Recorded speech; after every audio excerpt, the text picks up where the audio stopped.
All right, welcome to the Zelda Informer podcast. I am your host, officially now, is Alfred Tabax. Today I'm joined by Jeron Moore. Why don't you tell us about what you do for the Pokemon Symphony? I essentially, with Chad Sider, my co-producer, we conceptualized and created the concept with the Pokemon Company International, and worked very closely with Junichi Masuda, composer and game director for the Pokemon games, and basically put the show together as you see it now. Mm-hmm. So have you always been involved in music, or is this like a newer thing for you? Music is just a great passion for me, whether it be, initially with orchestral, classical, movie soundtracks, but it spilled over into video game music when I was young, and video game music has started to become more orchestral in some instances. So this is just a culmination of a lot of the things that I'm passionate about and have been trained in. And not a musician. I'm kind of a filmmaker and a film producer at heart. It's what I went to school for. But a lot of those skills get applied in creating something like this. So yeah. So you don't arrange the music yourself or anything like that? No, that's Chad. Okay. That is all Chad. So this is kind of an off question in terms of that, but a lot of the staff really wanted to know. Yeah. Have you seen any of the new Zelda footage?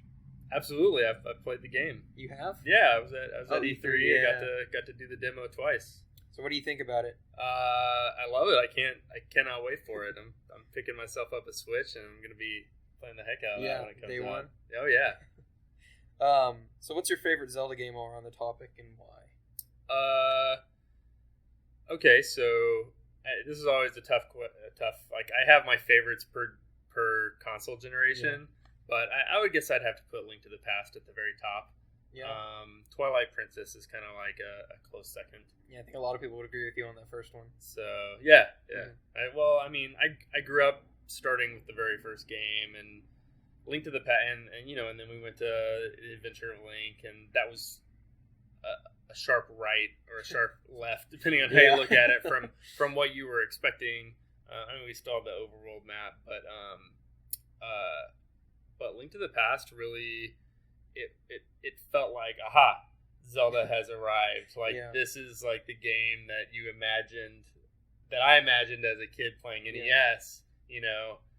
What it ended up being. I mean, it had a fully fleshed out story, memorable characters, memorable locations. Like, you were really going through a beginning, middle, and end with that game, and it was very satisfying. Did you get that kind of feeling from when you played Breath of the Wild at all?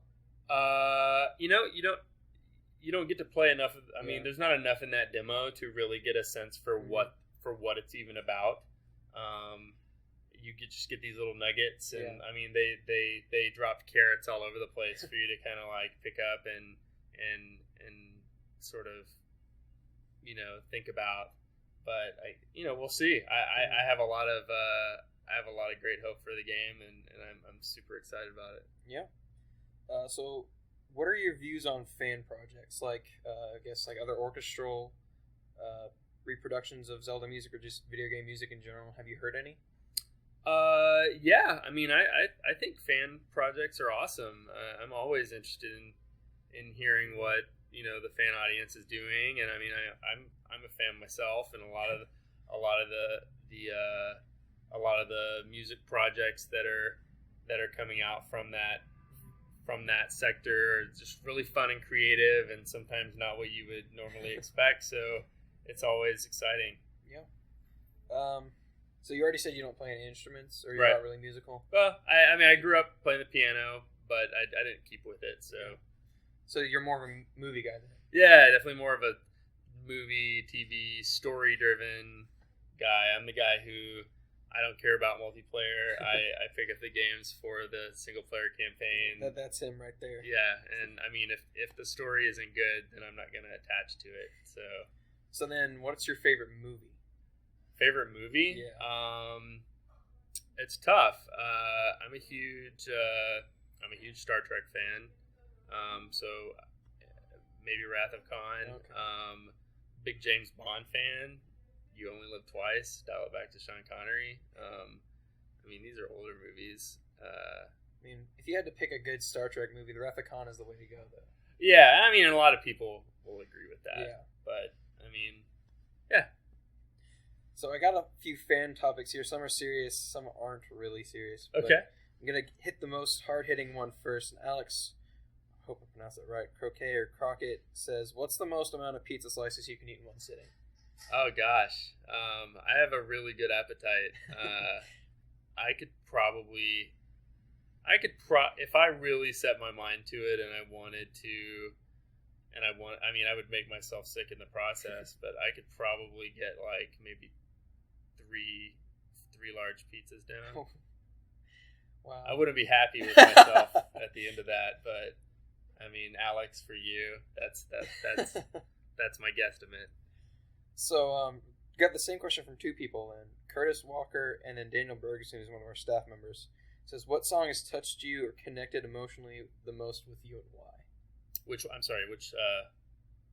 I'm imagining they were referring to like Zelda soundtrack.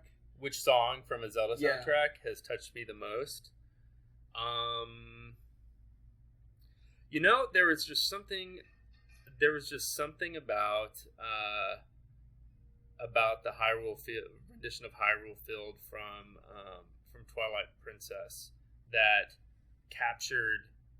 up to that point captured everything about Zelda musically that I had ever sort of imagined, and really summed up the excitement and the sense of wonder and the heroics of the franchise. I really love that theme, and maybe because that Hyrule Field from Twilight Princess is sort of the ideal version of that theme, which pops up throughout the entire game. That music team, Tomomi Nagishi, Itsuko Oda, Koji Kondo, they sprinkled that in throughout the game, and it pops up as a motif and is really, really important.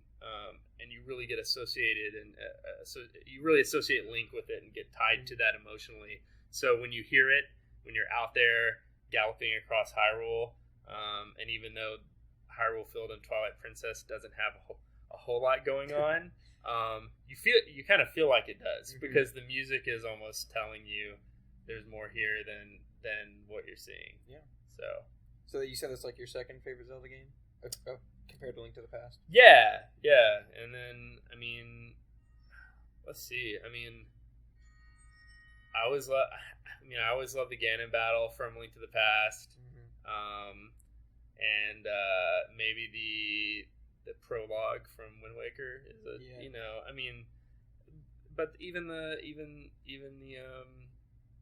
ocean, the ocean theme from Wind Waker is also very nostalgic for me, and was really special when that came out on the GameCube. So there's just so much good music. It's hard to pick a favorite, but yeah. So I have to ask you, from my personal benefit, since you love Twilight Princess, did you like the horseback Ganondorf battle in it? Man, that thing was hard, but I appreciated it from a dramatic standpoint, and kind of bridging you from, I guess, from the Dark Beast Ganon battle to the final battle with Ganondorf. I really liked the transition with the castle imploding and being granted the arrows, and sort of that teamwork aspect with Zelda that you always sort of inevitably end up in.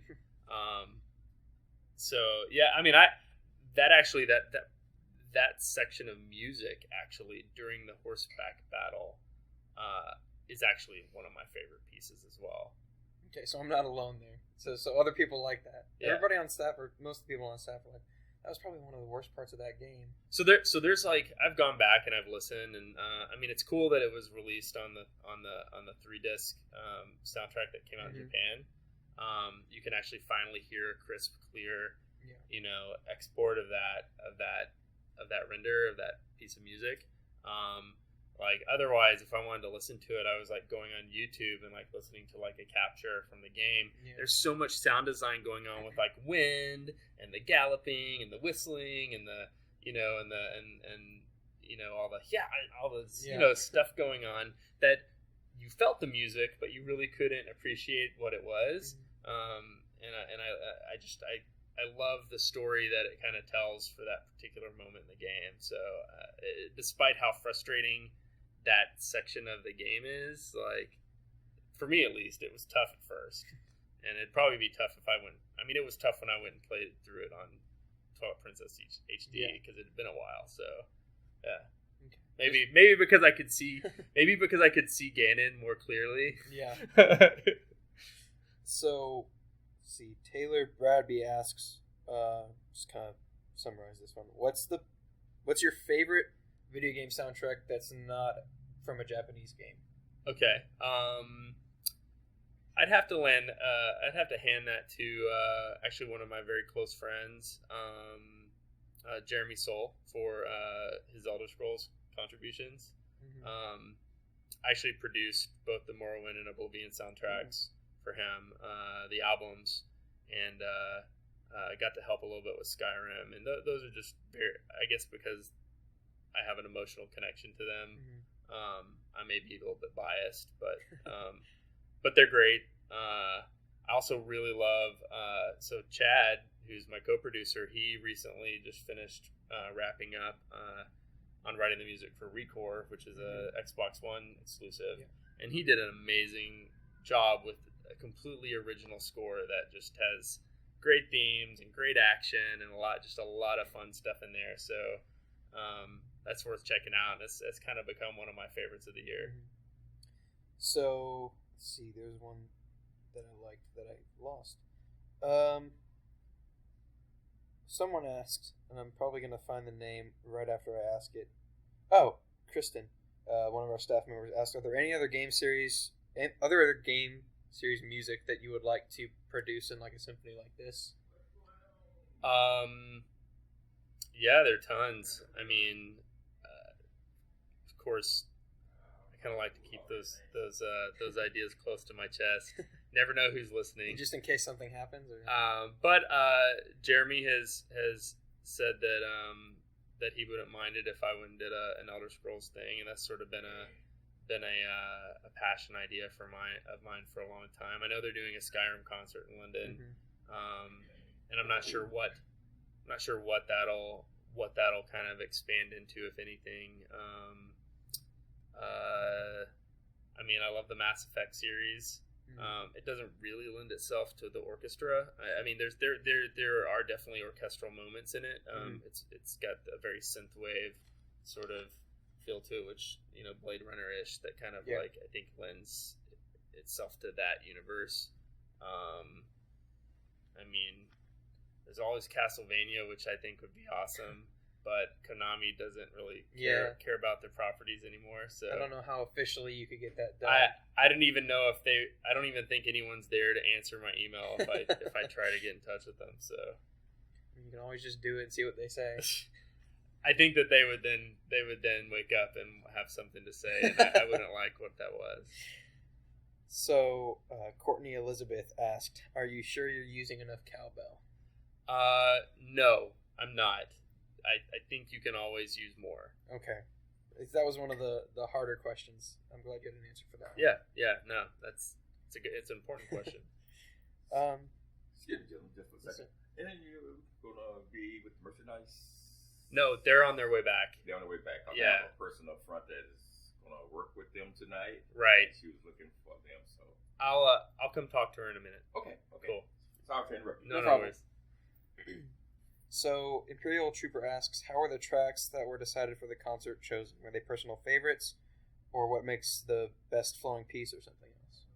I don't answer questions from Imperial Troopers. Oh, well, pretend it's just Trooper then. Let's see. Chad and I spent a lot of time. Are we talking? I guess we're talking about any of the. I mean, we spend a lot of time listening to all the music, and generally we have a good prerequisite knowledge of it anyway, and have our own favorites and kind of know what will work for the orchestra and what won't, what would lend itself better to it and what wouldn't. But we also like to get the input from whoever we're working with. So we worked very closely with Koji Kondo to establish what's really even today through, I think, Master Quest, still a core part of that show.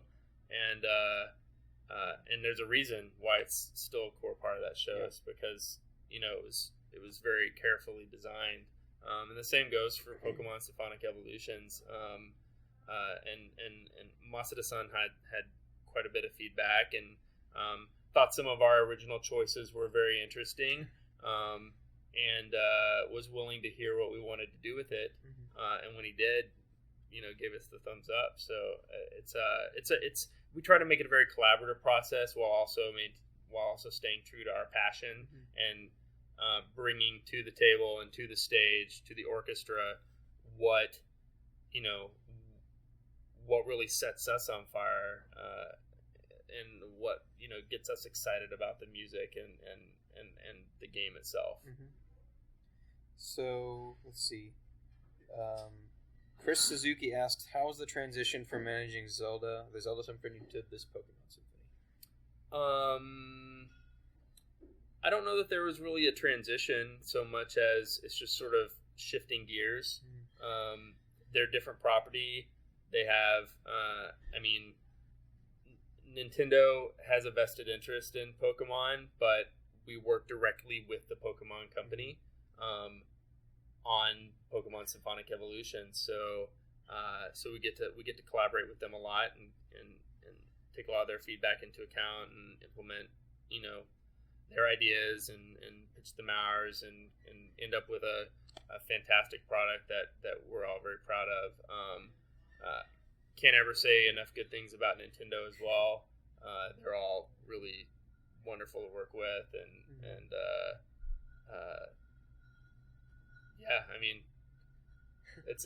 it's fun still being in that family. So I don't know if you can answer this question or not, if this would be more for Chad. But one of our friends, Josh Maple, asked, "How do you voice the music for the symphony? Like, take the theme from Pallet Town and voice it for an entire orchestra?"